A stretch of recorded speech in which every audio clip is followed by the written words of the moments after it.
Marcel Breuer's Meester Hall is situated on the Bronx Community College campus. Built in 1970, it was the last of his additions since he was hired in 1956. The campus was originally owned by NYU, but it was sold to CUNY, and any future plans Breuer had with NYU were canceled. The heavy-looking building rests on thick T-shaped columns.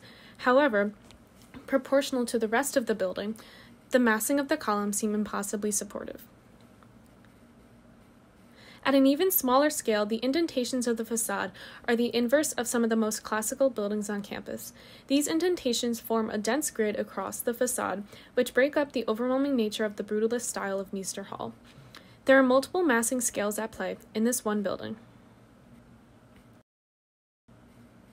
The Bauhaus graduate worked with concrete and simplicity in his designs. However, they were later critiqued for their lack of softness. The Bronx Community College campus is the only community college designated as a National Historic Landmark in the U.S., and the only college in New York to have the distinction. Many of the buildings on campus are over 80 years old. Stanford White's plans for the campus were never truly realized. His classical language was in stark contrast to what Breuer added years after him, creating a campus of new and old. One of White's ideas was centering important buildings around a quadrangle.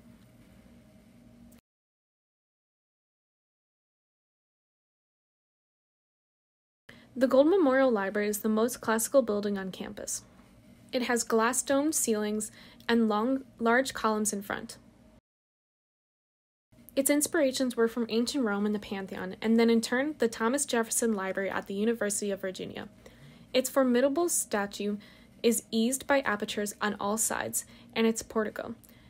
Despite these different scales and its inspiration, it is not used much today.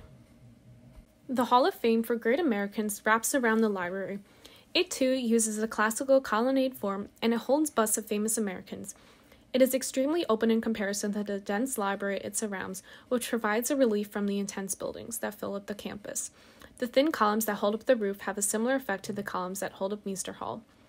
This hall was actually the first Hall of Fame built in the U.S., and it was well known across the country. Its last inductees were in 1979, but their busts were never made, so there are empty spaces in the hall.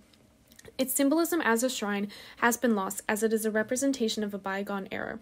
Unsurprisingly, it has been critiqued for its lack of diversity, and its number of visitors each year have declined. Directly across from Meester Hall is the North Hall and Library, built in 2012 by Ramsay. The inclusion of the hall completes White's plans for a quadrangle. The building is a large mass, but is broken down with apertures on the facade. Its facade complements Breuer's as it is an inverse of it. In addition to complementing the massing of Breuer, its detailing honors White's style with moments such as the double-height reading room. And lastly is the Roscoe Brown Student Center, which is across the field from the Gold Memorial Library, named after the first African-American president of the college. The low-rise building has similar qualities of the Ramsay building, as it takes one large mass and breaks it up into scales of masses through its apertures. On a community scale, the surrounding blocks are residential. Each block is broken up into smaller houses and apartments.